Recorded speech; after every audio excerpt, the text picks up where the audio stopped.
Welcome to shul.com, to the Surfside Night Seder. We are learning from Otzad Pilat HaTorah, all different interesting, fascinating Hidushim on the Torah by Rav Zickerman. We are on Parshat Vayigash.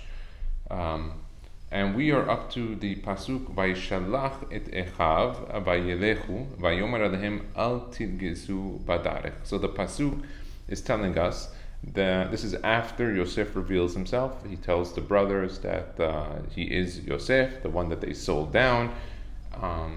They had ripped their garments. He gave them halifot semalot. He exchanged their garments for them. And he gave them a lot of food to go pick up their father and bring their father to come back down. But he tells them before they leaves, Al tirgezu badarech. Don't get nervous on your way back. Now, a few warnings on this. The main warning on this was he assumed that they're probably going to be talking about this whole situation. Could you believe it that that was Joseph the whole time? Could you believe it that he put Shimon in jail? Could you believe? And suddenly they're going to start blaming each other. They might get nervous. They might get depressed. He says, listen, leave everything aside. On your way back, don't talk about the topic. Don't open that can of worms. It is what it is. God sent me down here. This was the plan that God wanted, that I should become the leader, and it would never have happened had you not sold me down. Okay. L'shevatim lo hayta hasegula sheyesh bekos shel kiddush. So the tribes didn't have the Segula of the Kiddush cup. What is the Segula of the Kiddush cup? So Ed, you're lucky because tonight we're going to find out a great Segula. Piresh Rashi HaKadosh, Rabbi Shlomo Yitzhaki, tells us, Al tafsi'u pesi'a gasa. He told them, Al tirgizu badarech in the Pasuk. It means don't get nervous on the way. Rashi tells us, he was telling them don't take big steps. What's a big step? Normally, if a person could take a step that's 12 inches or 18 inches, don't take big strides. Don't jump. Don't rush yourself. Okay?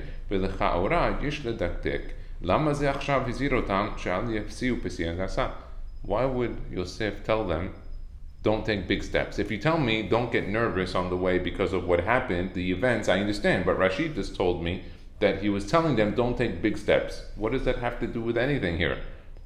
In fact, I would rather tell them, get there quickly. Take big steps so you don't sit and go slowly and start to think about the whole situation. Just go.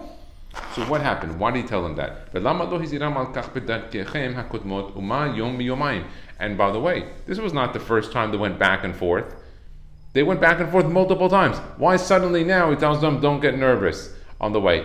And in the sense of don't take big steps. If it was so important, he should have told them all the time, don't take big steps. The don't get nervous part, he didn't have to tell them because they didn't know that that was him, that was Joseph. But on the other one, don't take big steps. Why suddenly is he telling them now? So let's take a look. Va'avi mori shlita, Rabbi Zickerman saying that his father, Be'er ha'inyan be'erete, he explained it. Tehine be'masechet Berachot and daf mem gimel amud bet. So we have the Gemara opened up over here. It says, Ita, פסיעה גסה נותרת אחד מחמש מאות ממאור עיניו של אדם. When a person takes big steps, it weakens his eyes, his vision, his ability to see well or to see with clarity and sharpness. Mai takante. So what could he do to fix that? If that did happen, if he took a big step, let's say he's a runner, or for whatever reason he likes to stride. What does he have to fix? That it says that he can get it back when he does the kiddush on Friday evening. When he does it on Friday evening, the kiddush, he will get it back. Now, what do you mean if he does the kiddush? Everyone does kiddush on Friday night. No, that doesn't everyone hear it. So what does that mean? So there's a few things. The first one is that the first reason is that they just drink. By drinking the wine, that in and of itself helps. The wine or the grape juice. Now, not everybody drinks from it, so it's important that if you want everyone to have from this, they could drink. What's the second reason brought down? That was Rashi. We have another one by Rav Natronai Gaon, and also the Ramah. He brings down that no, you take a little bit of the wine or the grape juice and you put it by the eyes, maybe not in the eyes because that would be dangerous, but put it around the eyes, That would be the second way. And what's the third way? Is by looking into the cup. So if you notice on Friday night, you say Baruch Atah Hashem, Elokeinu melech haolam, borei peri hagefen. Then you have the second beracha. So he says what you should do is look, obviously make sure there's no bubbles inside of the red grape juice or the red wine, and you could put your hand in front or have the light reflect, and you take a look with your eyes inside of the cup. By looking at your eyes in the reflection, you return back the weakness that came from the eyes from the week. So we spoke a few things. One, actually drinking it. Not everyone drinks, so that would be one of the segulas would be to drink it. The other one would be to dabble the eyes, around the eyes. And then the third one would be to look and see your reflection of your eyes inside of it. There's a few kavanot. I'll give you the kavanot quickly of the letters, and then one day we'll go into understanding where these what it means further on the kavanot. So the kavanah would be is that when you look at your eyes inside the reflection on Friday night in the Kiddush cup, you think of the letters of Chaf, of Hey, and of Tav. Where do you see those? If you look in the Amidah, we say, Baruch Atah Hashem, Hatov Shimcha, all good is your name, Ulcha Na'el Hodot, and to you it is praiseworthy to give thanks. So you take the word Ulcha, you have a Chaf, then Na'eh is a Hey, and Lehodot is a Tav. So you have those three letters. Those three letters you have there. Okay, then where else do you see those letters? You see it in Kol HaNeshama Tehalel Ya Hallelujah. Kol is a Chaf. Hey, Tehalel is a Tav. Kol HaNeshama is the Hey, and then Tehalel. So you have Kaf, Hey, and again a Tav over there. And then where else do you see it? You see it one more time. You see it a few places, but you see it a third time in the Shema. Ve'ahavta. Then you have the word Et Hashem Elokecha. Et Hashem Elokecha. Et is a Tav. Hashem Yud Ke Vav Ke is the last letter is a Hey. Et Hashem Elokecha, and the last letter is a Chaf. Again, so you have those three. When you're looking at the reflection of your eyes inside of the wine, you look at first your eye reflection and you see it, and then you think of the letters, the Chaf, Hey, and then the letter Tav. Now, why those? We're going to get to that, because this is kavanah is also the kavanah that's done on Motzei Shabbat, when you're looking also at it. So what's another a group of letters that you look at? The other one is Aleph, Lamed, and Dalet. So when you're looking at the reflection, you're thinking of the letter Aleph, the letter Lamed, and the letter Dalet. And then the third group of letters is Aleph, Gimel, Lamed, and Aleph. And if you notice, I'm spelling it out. Why am I spelling it out with my finger? Is that when you're looking at the cup, how do you think of the letters? Do you think of the letters in the Ktav Ashuri, in the block letters that exist in the Torah? So you think of them. So you, with your mind, as if you're drawing it, you think of them. Now, why Aleph, Gimel, Lamed, and Aleph? Because when you say in the Amidah, Ata Gibor Le'olam Amonai, Aleph, Gimel, Lamed, and Aleph. Those are the first letters that come up. And the other, with the Chaf, Hey, and the Tav, it was the last letters, and here is the first letters. Okay, so that's that kavanah. There's one more when you look on Saturday night, on Motzei Shabbat, when you look at your reflection. Now this is only for Friday night, this kavanah, and for Saturday night. It's not for Shabbat morning, because on Shabbat morning, when you do Kiddush, what do? You just lift up the cup, you say Sabri Maranan, and you drink. In these on Friday night, and on Saturday night, when you're doing the beracha, you actually have a double beracha. You have the gefen, and then there's another beracha that's going to follow it. So you have the kavanah in that period. So on Saturday night, you're looking at your reflection of your forehead inside of the cup of the red wine or the red grape juice. And it's brought down, you should use wine. If you could use wine, it's better to use wine. Red wine.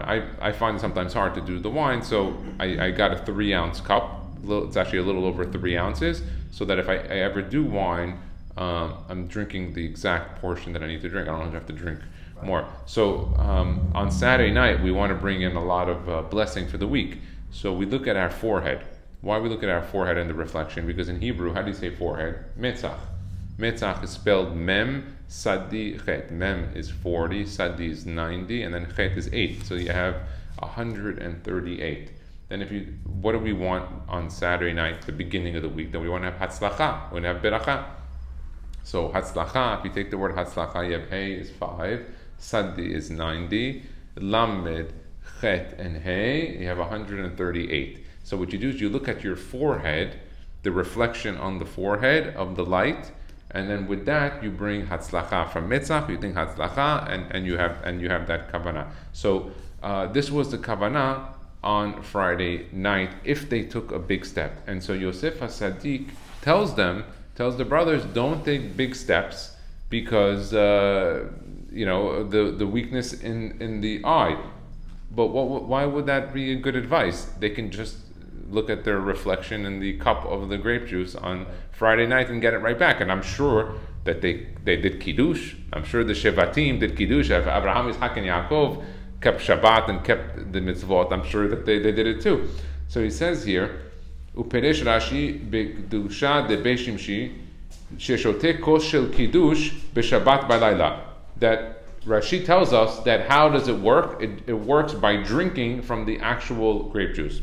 That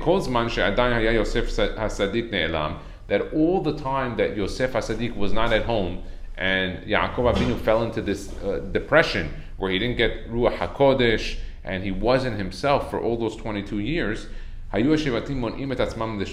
took upon themselves to stop drinking alcohol and wine because they said, they didn't realize the catastrophic decision of selling their brother and their subsequent father's reaction. And it should be noted, Yitzhak Avinu knew that he was alive and well. He knew the whole time. He just didn't tell Yaakov. Could you imagine how hard it is, Yitzhak Avinu being a prophet? And by the way, Yitzhak Avinu had a weakness in his eyes physically, but he was able to spiritually see that Yosef was alive. He didn't tell Yaakov because he said, I'm a prophet like my father Abraham was a prophet. My son Yaakov was a prophet like I'm a prophet. If God didn't show him, then God doesn't want him to know. Let me ask you a question, because I heard a few years ago, kind of the reasoning behind it was because there was this pact made between the brothers, and they were missing one. I think Yehuda was maybe out of Tabar or something, but missing one, and they included Hashem in the pact. Yes. And therefore Hashem can't. He's not gonna. Yeah, but he told Yitzhak. That's why he didn't give the prophecy to. But he told Yitzhak, and then Yitzhak. But because Yitzhak, it wasn't. Yeah, exactly. But Yaakov wasn't part of that pact, so Yaakov could have gotten a wind of it too. But it seems, for some reason, God didn't want Yaakov to know. He didn't want him to know, or we did learn in the past that Yaakov actually knew that he was physically alive. He didn't know if he was spiritually still sound in the Kiddusha part, and we knew that because after 1 year, the feelings of sorrow start to wane, and the fact that they did not wane after a year, even Yaakov understood that he must be alive physically, but he didn't know if spiritually what was happening. And Yitzhak knew, and that was a big test. 22 years is not a joke. By the way, Yitzhak died not seeing Yosef, knowing that he was alive. So you could the same thing be said about the brothers. The brothers didn't know he was alive. They sold him. I mean, they sold him. They didn't know what happened to him. Yeah, they didn't know what happened to him. They didn't know. He said the Shema. He did Shema and he saw them. No, there was the whole interaction between Yosef. That was after they came. But I'm saying Yitzhak Avinu, he died knowing that Yosef was alive and not telling Yaakov, and seeing Yaakov in the pain and the sorrow, knowing he was on. By the way, Yitzhak could have been on his deathbed. Oh, by the way, Yaakov, Yosef is okay. He's in Egypt. He's the king. And by the way, and Yosef, he doesn't even send any message back either. Yosef becomes, at age 30, becomes the viceroy of Egypt. 7 years of plenty, doesn't send message. 2 years of famine until and then the father Yaakov comes down. Well, so he sends his message. Everything's blown. Everything's blown. The cover is blown. And by the way, we spoke about it last night that he couldn't hold himself in. He couldn't hold in. He wanted to hold in and take Binyamin hostage. Why? Because he wanted to have Yaakov Avinu come down, and Yaakov Avinu would bow down to him, and so would all the Shevatim, and then the prophecy that was in the dream would have fulfilled itself. But because he couldn't hold himself, and because he realized that Yehuda was getting angry, and that it could have been a war, he realized he had to open up and say, okay, so the Shevatim, they didn't drink any type of alcohol. Kemoshi Peresh Rashi la Pasuk, like he said, Rashi on Pasuk Mem Gimel Dash Lamed Daled, Vayishtu Vayizkiru Imo Vegomer Umiyom Shemachru Lo Shatu Yain. From the day that they sold Yosef until they came down to Egypt and Yosef served them food and wine, they had not drunk any type of alcoholic beverages. Velo hu shata yain, ve'oto hayom shatu. And that day, that when Yosef invited them, they finally sat down, they ate, and they drank wine. Nimsa lefize sheme'achad shehim lo shatu yain kol otam shanim. That because they didn't drink wine all those years, hadilo hayta biyadam hasigula hazut lishtot kos shel kiddush beleil Shabbat. Now, he says, because they didn't drink until that time that Yosef invited the brothers in Egypt to drink wine, from the time they sold him, because they saw what that catastrophic decision to their father, and they took upon themselves not to enjoy by having any alcoholic beverages. Therefore, they didn't have the Segula of looking in the cup and taking big steps and being able to return back the weakness that came to the eyes. So because they didn't have the Segula, he didn't have to warn them and tell them don't take big steps in the past. He only told them once they started drinking again, because they discovered that Yosef was alive, so they can sit and have wine. You got it, Ed, so far? I got it. But is any connection between that and when we do Havdalah and we well, I don't know, I mean, we put in the eyes, right? Well, based on what we said here, it's on Friday night, not Saturday night, because it says the Beishim Sheh. So it says Friday night. So if you want to do the Segula according to the Gemara, and I always listen, if it says in the Gemara, you do it on Friday night. It's not a big deal. It gives you three different things: to drink from the cup, to put it around the eye, and then the other one to look at the reflection. The three. Do you know people that do that? I mean, the reflection on Friday night, no. No, right? I haven't seen it, but you know what? Listen, Ed, we come here to learn. There's going to be things that we add, and there's going to be things that we're going to subtract. Oh, I didn't know that it's mutad. Sometimes we think it's asur, it's mutad. Sometimes mutad is asur. So we're coming here to learn. And the brothers didn't have the segula because they were not drinking for all these 22 years any wine, so they couldn't take big steps. Or the 1/500th of the light that comes into the eye. Lefichach lo hutzrach Yosef adayin lahaziram shelo yifseu pesi'a gasa. Therefore, Yosef didn't have to warn them because he knew they were not going to take any big steps because they had no way to return that weakness of the eyes back. They were careful on their own.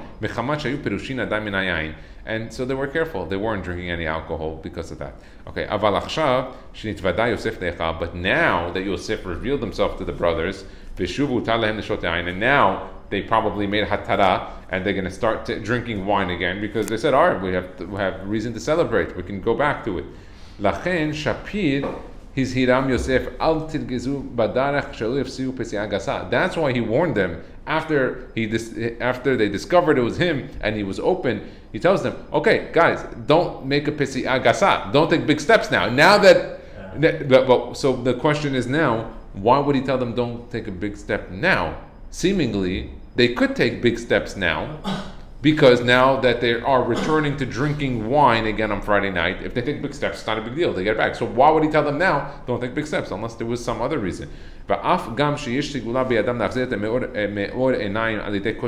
even though they can, using the cup of the kiddush, they can get back the light to their eyes if they take big steps and strides.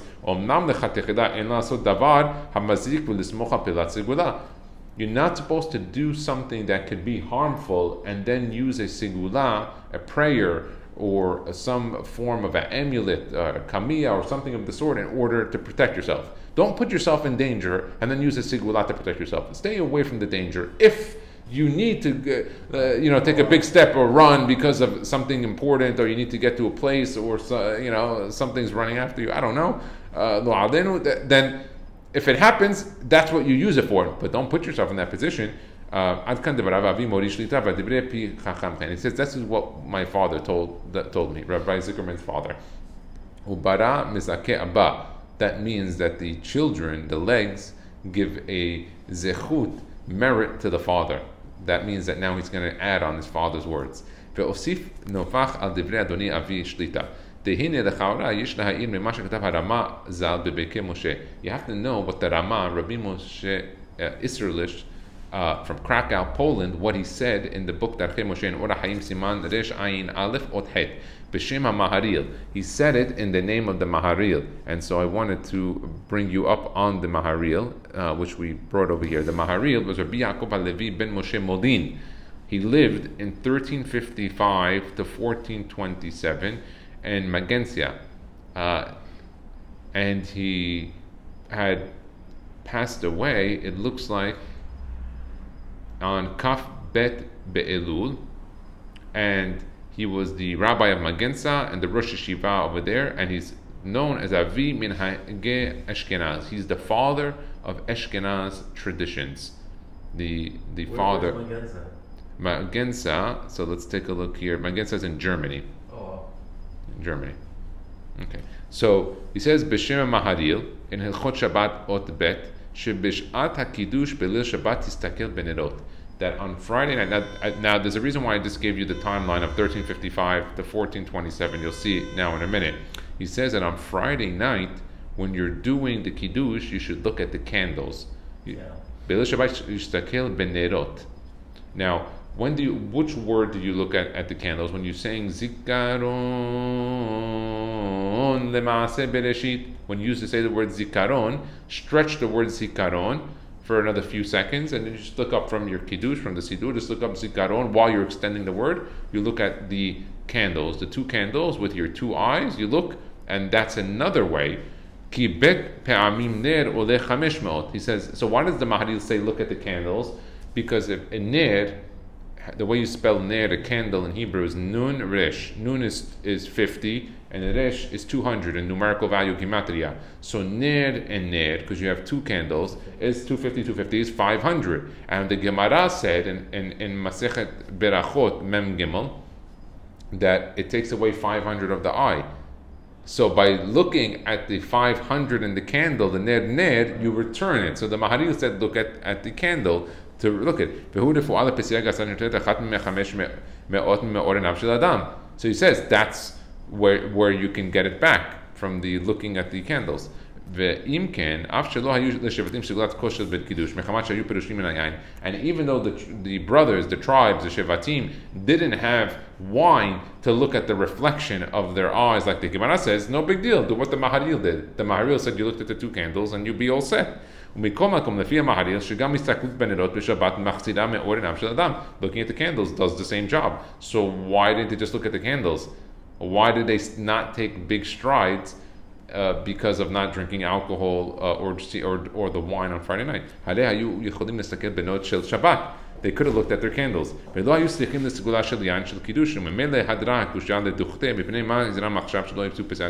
So therefore, why did Yosef tell them, don't take a big step? If you tell me because of the wine situation, I could tell you the Maharil said look at the candle. Unless there's something that we don't know about Shabbat candles that we need to know. Let's take a look what he says. Omnam nir'eh liyashiv. Therefore, we must have to say b'hakdem divrei Rashi b'Parashat Hayei Sarah in 24-67 b'shim ha-Midrash Rabbah. The Midrash Rabbah says something very interesting. It says, Kol zman shesara kayemet, all the time that Sarah was around, haya ner daluk me'erev Shabbat le'erev Shabbat. The candle, the ner, was lit from one Erev Shabbat to another Erev Shabbat. From Friday night to Friday night, it would lit.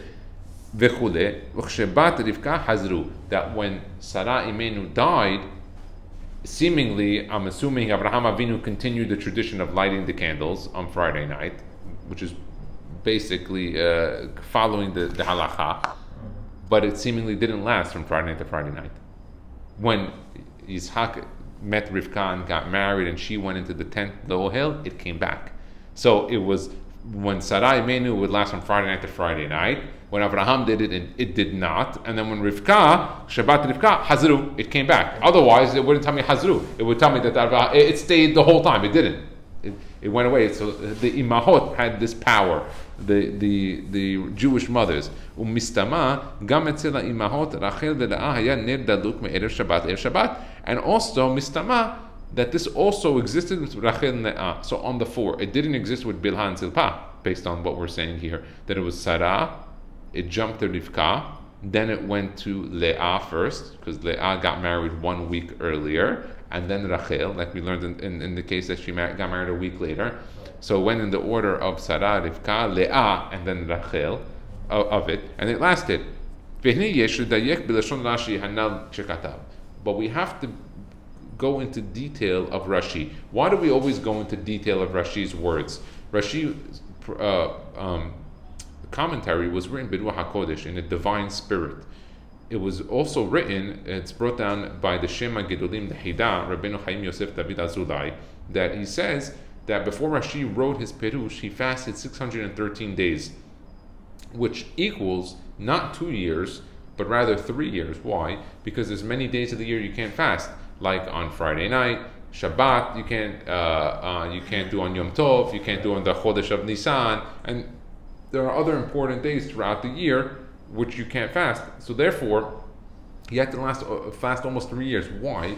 To make sure that every single word of the Perush that he wrote in the Torah would be accurate and correct. So much so that his grandson, Rabbeinu Tam, and the Hida brings this down, says, I can copy everything my grandfather did. All his Perush on the Talmud, the Gemara, everything, the Nevi'im Ketuvim, he goes, but his Perush on the Torah, I cannot replicate it. So it goes to show you he was very careful. But why is he so careful? Because watch what we're going to do now. We're going to go into a detail that Rashi mentioned.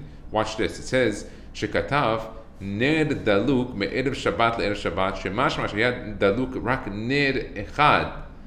He says, if you look at the Midrash Rabbah, what does the Midrash Rabbah tell us there? Kol Zman Shesara Kayemet, that all the time that Sarah was around, Haya Ner Daluk. Me'erev Shabbat, Erev Shabbat. What's Ner? Ner is one. Ner is one candle. That one candle was lit, not 2. Today we light 2. Now, as a side note, we learned over here in Hilchot Shabbat that if you light 1 candle, you are Yotzeh. If you light 2, that's another custom. The other custom is to light 7. Some used to light 10, and some used to light even 1 for every member of the household. Every soul that exists, even under bar mitzvah or bat mitzvah, any soul that exists in the house, Jewish soul, they would light for that amount. So, but the halacha is only 1. Also for Hanukkah, when it comes on the Ner of Hanukkah, only 1. The difference between Shabbat and Hanukkah is a small point, is that on Shabbat, if you took a candle, 1 candle, and you just put it on the table and lit it, you would be Yotzeh. While on Hanukkah, if you put 1 candle on the table, you would not be Yotzeh, because on Hanukkah, it has to go into a vessel, into a keli. It's a part of the miracle is that it goes, of the mitzvah, is that it goes into a vessel. But 1 candle, for both Hanukkah and Shabbat, you are Yotzeh, l'chudei alma, according to everybody. And not like our custom that we light 2. So when you look at Sarah Imenu, it said that 1 candle went from 1 Shabbat to another, not 2. So where did this whole 2 come from? Mashma So seemingly when the forefathers Abraham, Isaac, and Yaakov lit their candles, they only lit 1 on Friday night, not 2. That's why it says on Masechet Shabbat, Daf Kaf Hey Amud Bet, Hadlakat Ner b'Shabbat Chova. It says that the kindling of a candle, 1 candle, on Shabbat is a commandment. It's a requirement, but 1. And that's why, by the way, also it says on Masechet Shabbat, Hadagil Bener Havyan Le Banim Tamidei Chachamim. Someone who's careful on the Ner, on the 1 candle, he will have Banim, children that are Tamidei Chachamim. And if you look at the Mefarshim over there, it says that Ner is referring to Shabbat and Hanukkah. So what it tells us there is that the requirement was only 1. Just as a side note. Ita Ner Belashon Yachid. And there it's talking about 1. Belahadya Katav Ken Besefer HaAgur. In the Sefer HaAgur, and I wanted to give you a little bit of the background of the Agur, who is Rabbi Yaakov Baruch Eshkenazi Landau, and he passed away in 1493. Haya mechachmei Eshkenaz ve'Italia. He was part of the German and Italian rabbis in the 15th century, the end of the 15th century, and he was the author of the Sefer HaAgur. What was his name? Rabbi Yaakov Baruch Eshkenazi Landau. And the easy way to remember it is that his last name is Ashkenazi, and it was from Ashkenaz. And he says here, it says Sefer HaAgur is kinus kol piskei harishonim shekadmu lo. The Sefer HaAgur, he put together like a synopsis of all the previous Rishonim, all their different piskei halachot, ubiprat minagei Ashkenaz v'Tzorfat, all of the different German and the French or the Provence types of shitot, uposkei Ashkenaz b'darot shelefanav, me'hamordechi, the hasamag, hasamak, ad le'aviv, and Mahari, Vil. They also had Maharil and then Maharai. לכן ספר זה תפס מקום חשוב בהגעותיו של הרמה לשולחן ערוך. And the Rama, Rabbi Moshe Israelish, on the Shulchan Aruch uses the Agur a lot because it was a good reference book that put together all the previous opinions that predated him. It's an important book for, on Halachot Ashkenaz. So he brings down in Hilchot Shabbat Siman Shin Nun Chet something interesting. That when the Kabbalists came from Germany, the German Kabbalists, they introduced this new concept around the world of 2 candles on Friday night. But prior to them, it was only 1. So we can give credit to the German Kabbalists. Until that point, until that point of the German Mekubalim. Now, that's why I told you, I referenced his time of the Agur in the 1400s, the end of the 1400s, so you know the timeline that prior to probably a couple of hundred years, everybody lit 1 candle on Friday night, for the most part. That's why, what's the beracha on Friday night? Lahadlik ner shel Shabbat. Ner is 1, singular. And lahadlik ner Hanukkah. Over there's no shell.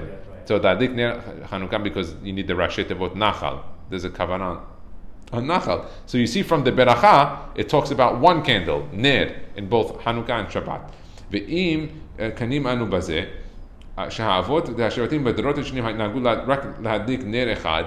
if we accept what the Sefer HaAgur is telling us, that they only lit 1 until these German Kabbalists came along and introduced the 2, which is just it's like a mehadrin, doing something a little bit better. So seemingly before that time frame, they only lit 1 candle, right? So there, mimele lo kasha midi. There's no difficulty with the story of the brothers and taking big steps. Why? That when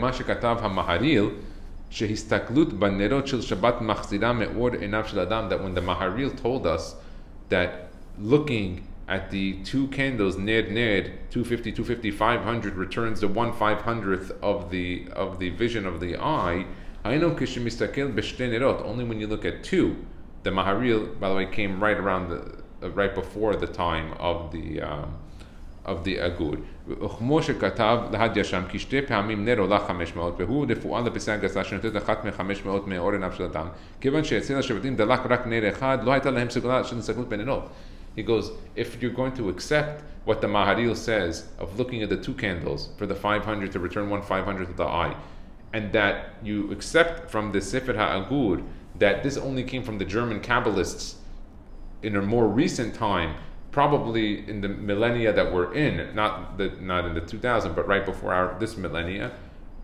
Therefore, the brothers, just like Sarah Imenu and Rivka Imenu, lit only 1 candle. Therefore, they couldn't use the candle to return any weakness that came to their eyes from taking a big step. Why? Because they couldn't use the wine and the grape juice because they stopped drinking wine. And they couldn't use the candle because back then the Segula couldn't work because they only lit 1 candle. And the Segula of using the candles of the Maharil is with 2, not with 1. 1 doesn't do the Segula. It's only net. It's only 250.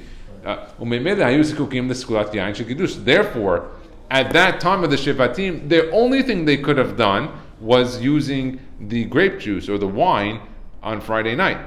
The wine specifically, we'll say, because we have to assume that they drink only wine because not grape juice.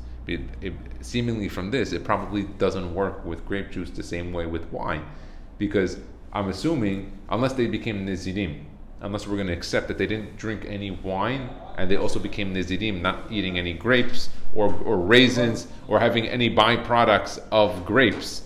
We don't know, because if we say that they continued having grape juice and didn't do the segula, that means the segula only works with wine, not with it. And it's interesting, Rav Chaim Kanievsky used to always tell people to do havdalah. I remember he used to say havdalah, but I'm assuming if he did havdalah, he probably did the other ones with wine. So there is an inyan of using yayin, wine, on it. Therefore, they didn't take big strides because they weren't drinking. They didn't have the wine to use it for Friday night, and they didn't have the candle because they were only light one candle, not two. Now that they found Joseph, and they returned to drinking wine. And now they have the sigula of taking big strides and being able to get it back because they went back to drinking wine. They can take these big strides. Therefore, Yosef told them, now that you're going to continue drinking wine and you're going to go back to the method of drinking wine, just be careful, don't take big strides. Because even though you could return it, don't put yourself in sakana in doing it. But it's interesting to note that it could be, based on this, that if they continued to have grape products, and then assumingly that they used grape juice for the kiddush, that means the sigula here is specific with wine, a red wine. But we can look into that further. I'll try to research that and try to return it for tomorrow. Baruch Adonai Le'olam. Amen v'amen.